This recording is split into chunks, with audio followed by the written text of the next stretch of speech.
Yung ating paghahanda, Lunes Santo ngayon, Weng. Oo, ito na. Simula ng dagsa Oo, ng mga ang pasahero sa mga mga mahal na pantalan, araw. sa mga paliparan, mga daungan, mga kapuso nasa linya natin. Si Attorney Chris Bendijo, siya po ang tagapagsalita ng Manila International Airport Authority. Attorney, magandang umaga. Si Joel tsaka si Weng ulit ito. Kamusta po kayo? Magandang umaga po. Sir Joel, Ma'am Weng, magandang umaga po. Kamusta na ang naiya natin ngayon? Marami na, pasahero. Pero na ba kayong tala kung gaano karami na hong pumapasok ng mga pasahero po dyan at hanggang kailan po natin ito mararanasan? Over the weekend, sir, no? Actually, napag-utusan po ako ni GM Eric Ines na mag-conduct ng surprise inspection over the weekend. Sa ating monitoring naman din ng passenger movement, no? We noticed a slight uptick, no, of passenger movement. Although, we are anticipating talagang dadagsa pa rin itong Miyerkules. Siguro, itong movement na to ay patungkol lang sa mangilan-ngilan nating mga mananakay na ayaw nang sumabay sa Semana Santa Rush, no? Siguro nauna na silang magbakasyon. So very minimal increase pa lang po ito, and again, we're anticipating po talaga yung dagsa come Wednesday po. Come Wednesday. Oo. Okay. Ganun pa rin po Pero- yung lead time natin. Yung pagka-international, Weng, ang lead time is 3 3 hours. Pagka local, 2 hours. Ganun pa rin ba, Attorney? Yes, sir. We are taking guidance from our airlines, no? Kapag international flight, 3 hours before your departure, dapat nasa paliparan na po tayo. At for domestic naman po, 2 hours before the departure time. Pero dahil mas marami po yung dagsa ng tao sa panahong ito, paano yung extra paghihigpit mo ng security, lalo na doon sa mga bagahe? Yes, ma'am, no? Ito naman pong ating mga security protocols are in place. Over the weekend, no? Over the last week rather, we've had close coordination meetings, no? Kasama na rin dyan yung ating OTS, ang ating Office of Transportation Security, ang ating Immigration, at meron nga po sila sanang request po sa atin, no? Lalo na ang ating OTS, para makaiwas na rin po sa abala ng ating mga pasahero. Sana daw po ay dalawin ang kanilang website para po dun sa mga prohibited items sa ating hand carry, no? Kasi kadalasan, kapag nasi-screen po at nakikitang may prohibited items, doon po nagkakaroon ng dagdag aberya, tumatagal yung queuing, at kayo po bilang pasahero, napeperwisyo dahil kailangan nyo pa pong isurrender, kailangan pa pong buksan yung bagahe ninyo. Oo. Ganda pong maging familiar na tayo sa prohibited list para po wala na po mga ganitong aberya. So yung mga liquid, aerosols, gels, dapat po yung 100 ml ang limitation. Halimbawa na lang po, no, pati po ako ay nagulat ng isang araw, yung mga extension cord po pala ay pinagbabawal ng ating OTS. Oh. Ay, bakit? Pero pwede po siya sa Pwede naka-check-in na bagahe. Bawal sa hand Yes, carry. Hand carry. Yes po. So yun po yung we should familiarize ourselves para po kung may pagkakataon pa kayong ilagay sa inyong check-in baggage ang mga gamit na ito, mas maigi na pong gano'n, no? Kaysa dun po sa final screening sa ating OTS ay dun po makita ang mga prohibited items at kayo po at madidetain pa ng konti hanggat sa ma-confiscate ang mga items na ito. Kasi meron ding mga bawal sa carry-on, Weng. Yeah, Yung bawal. correct. Yung more than 100 ml na, na pabango. Pero kaya pwede ba lotion, yun yung sa mga ganyan. naka-check-in na bagahe? Pwede yun. Pwede yun. Papayagan naman yun. Pero pagka hand carry, doon sa kapkapan, Oo, doon doon. tatanggalin yan. Totoo yan, Kung mamahalin yung pabango. Pabango. Naku, makakapanghinayang naman, di ba? Ang pabango pa naman mahal pimura Oo, ngayon kaya is 100 siguro- ml, Attorney Bendijo 7,000. Kaya wisik-wisik ka na oh. lang, di ba? Oo. Ano po, speaking of bukasan ng mga bagahe at yung mga pagpasok ko ng mga prohibited items, recently, di ba, Weng, may nag-trending na naman eh. May parang nag-viral sa social media. Ewan ko na kung kayo aware doon, Attorney Chris, no? Yung laglag bala, bumalik daw. Oo. Although tinatanggi po ng ng OTS. Office of the Transportation Security. Pero meron pong kumalat na video na bumalik nga raw po yung laglag bala. Meron ba tayong kumpirmasyon nito, Attorney Chris? Sir, regarding that incident, no, again, we're still waiting for the formal report from our OTS. But during our preliminary discussions with them, yung pong kasing prosesong yan, no, yung pong pagdedetect doon sa, in this case po, ng ammunition, automated po yun. So, ibig pong sabihin, magmula doon sa pag-load ng bagahe sa x-ray nito, hanggang doon sa point na na-detect po ng ating computer screener, no, na meron pong ganung ammunition, hanggang po dun sa pagdating sa, kasi po marereject po yung bagahe niyan, mahihiwalay po yung ruta niyan. Hanggang sa pagbukas po, that's the only time po na nagkaroon ng interaction ng ating OTS screener dun sa bagahe. So, yung pong laglag bala, we can categorically state po, because of our existing processes and technology, wala pong ganyang scenario. But yung pong yung pong incident na yan, we also listened to the complainant. Apparently, meron pong incident prior to her, yung sa screening, na nandun daw po siya sa ATM at siya daw po ay pinagitnaan ng maraming tao. And she is suspecting na baka po doon nagkaroon ng insertion. Nasinitan. But hindi ko po alam, no? We will investigate this kasi hindi din po natin maintindihan ano pong intensyon ng mga taong ito kung sakali pong totoo ito.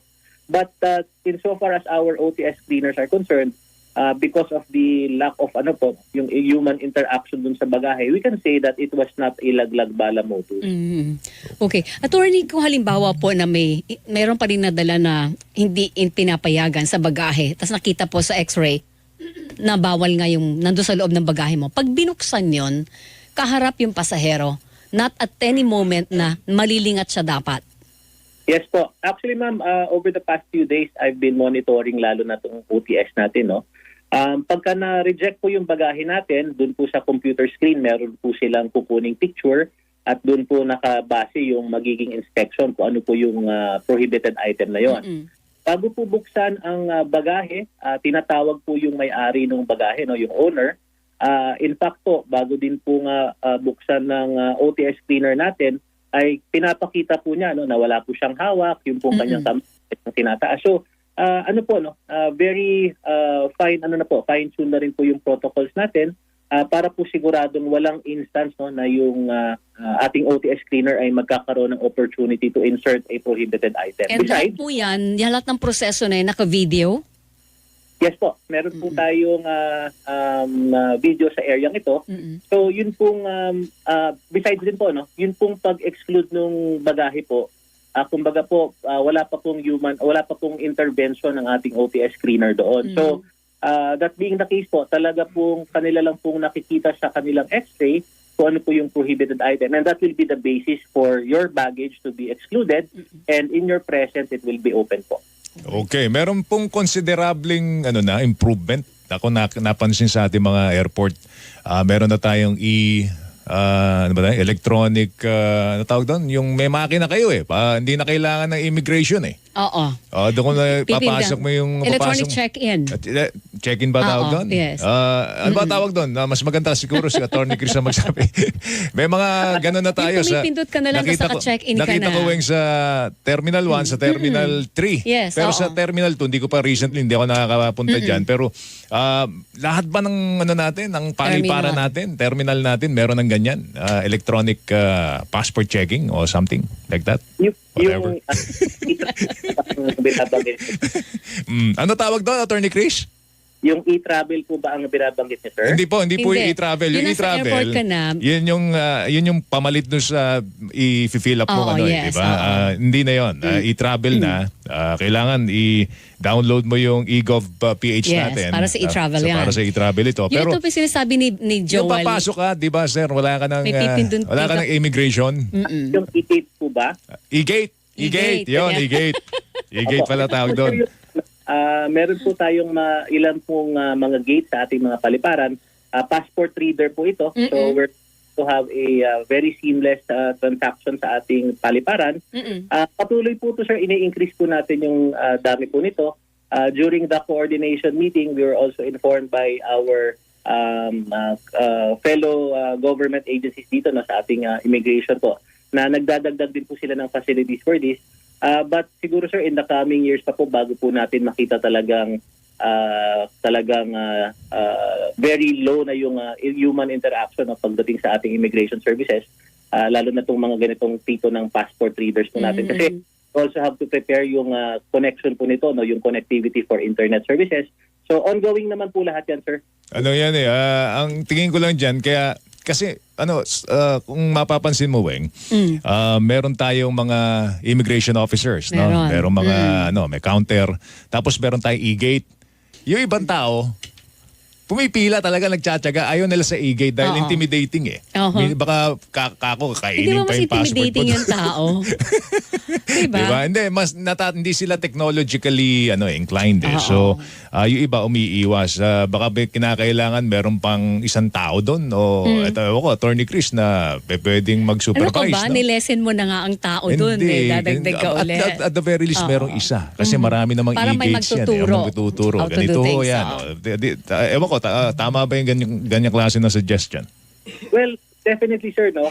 Pagdating ng implementation yan, I'm sure there will be information dissemination. And of course, we have to understand also scenarios, no? Lalo na yung ating mga advanced in age, medyo po ayaw talaga ng ganitong technology, no? So definitely in the first few months of implementation, I'm sure there will be still, no, parang assistance, no, from our Bureau of Immigration para po naman yung ganitong mga scenarios. We also fix it, no? Kasi ang intention naman po natin ay mapabilis, pero kung yung unfamiliarity naman with technology ay magiging dahilan para lalong magtagal sa queuing, hindi rin naman po natin gusto yun. So we will take note of all of these, no? And of course, sa aming Interagency Coordinating Council, we will report this matter para po seamless po yung transition, yung implementation po ng project. Isa pa sa pwede natin ma-enhance, Weng, yung Attorney Chris, yung online check-in. Kasi 'di ba meron may counter na dito, may counter din. Pagka magche-check-in ka, pupunta ka sa 'di ba, sa Cebu Pacific o kaya sa PAL tellers para mag-check-in ka. Minsan mahaba pa mas matagal pa yung pila do sa online check-in. Naka-check-in ka na eh. Oo nga. Ba't ganun? Magsasabit ka na lang ng bagahe mo eh. Diba? Ewan ko, siguro kailangan i-enhance pa yon kasi pagka naka-online check-in ka, i-issuean ka pa ng At saka ang hope ko, check-in card. Joel and Attorney Bendijo, mangyari din sa Pilipinas, yung pwede kang mag-check-in ng bagahe mo. Halimbawa, namamasal ka sa isang lugar. Pero maaga pa yung para sa flight mo. Sa Pero Hong pwede Kong, kang pwede mag-check-in yan, sa Sa mall Hong ng Kong bagahe pwede yan. mo. Sa Hong Kong Dito hindi ginagawa natin yan. ginagawa yun, di ba, Attorney? Yes, ma'am. But what I can say is that siguro po nung anniversary po ng DOTR, no, meron po tayong naatinan ng mga ganyang biometrics forum at nadidiscuss naman po doon, no, yung ganitong pag-aaral ng mga off-terminal check-in. No? Tama po yung nababanggitin nyo, sa ibang bansa nagagawa po yan. But at present po, yun nga po, no, siguro po dalawa yung posibleng solusyon natin. Of course, travel light if possible, no, para po online check-in na lang po tayo. Pangalawa po, kung talagang may check-in baggage pa rin po tayo, we're also coordinating with our airline, para po pag mahaba ang queuing, baka po pwede silang mag-augment ng workforce para po hilain nila yung pila, no. So meron pong sweepers kung tawagin, they will advance doon sa queuing para po mas mabilis yung pagproseso ng mga magka-check-in ng kanilang mga bagahe. Ayan. Saka ako naman ang concern ko, Joel, yung comfort ng pasahero. Halimbawa, 3 hours, di ba? Kung international, 2 hours pag domestic, napaaga ka. Yung comfort ko bilang pasahero, Attorney Bendijo, meron ba kayong enough na upuan, di ba? Tapos hindi siksikan. Kasi ang nakakalungkot po kapag halimbawa napunta ka ng paliparan natin, sa sobrang dami ng pasahero, sa floor na nakaupo. Actually, Hindi ba? Weng, nangyayari yan sa mga yung mga galing ng probinsya. Yeah, tsaka yung pag maagang ganitong, dumarating yes, dyan, tapos diba? maramihan ng buhos talaga ng pasahero, katulad na ganitong season, Attorney Bendijo. Yes, ma'am, no. In fact, although nabanggit na rin po ng ating GM, no, pinag-aaralan po natin yung deployment po ng ating gang chairs, no. Over the last week po, meron po siyang pinagawang pag-aaral doon sa mga gang chairs, particular na doon sa Terminal 3 arrival, no. At napansin po natin, ayon sa ating mga report, ito po ay inuupuan lang, hindi naman po ng mga nag-iintay ng pasahero. May nagpapalamig lang po sa aircon, may natutulog lang po doon. So, ayon sa ating GM, baka dapat nating i-reposition, no? Kung saan nararapat yung mga ganitong gang chair. Instead na, kasi po, pagka-arrival naman po kayo, ang intensyon nyo naman po ay makalabas kaagad ng airport. Totoo po yun. So, wala pong dahilan para magkaroon ng mas maraming gang chair sa arrival area, no, lalo na yung.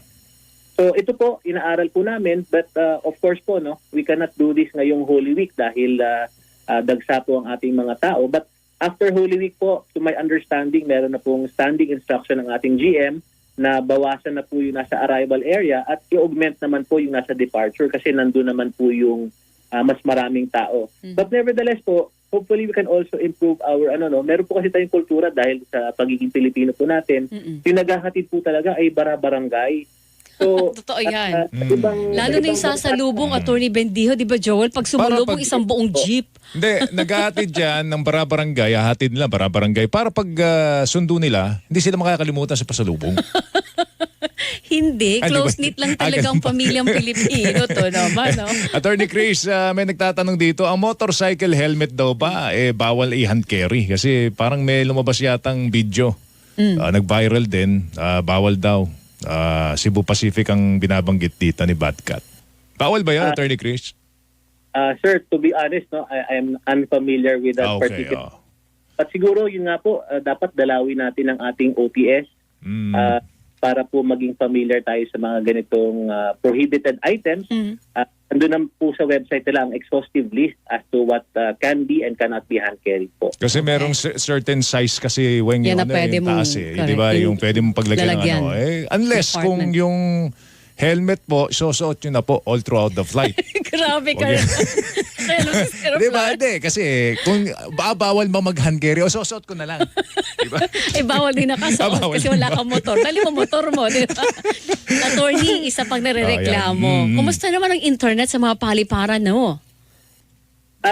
Ito pong ating internet, no, meron po tayong mga existing service providers na meron pong free access to the public. Kaya lang po, because of the number of visitors sa ating airport, nagkakaroon po ito ng restriction. No? Madi-disconnect po kayo automatically if there's no movement after 2 hours po. No? Oo. As to the volume po, we admit po that the bandwidth currently might not be able to accommodate kung talaga pong lahat-lahat tayo ay sabay-sabay maglalagi sa public access. Now with that, meron po tayong in April po, no, meron po tayong ila-launch, meron pa pong isa pang service provider that are that's currently setting up yung kanilang hardware. So we will be launching it come April po, no. Meron pa po tayong isang service provider na magpo-provide ng free access of internet access sa ating publiko. Yun. Alright. Diba? O sige. Attorney Chris, salamat sa Sir, oras mo. thank Mag-ingat ka. you. Thank you. Thank you very much, sir. Salamat po. Morning. Thank you. Si Attorney Chris Bendio. Have a blessed Holy Week po sa inyo. Naman. Sa Walang tagapagsalita. pahinga yan. Wala. Manila International Airport Authority, mga kapuso. Magbibigay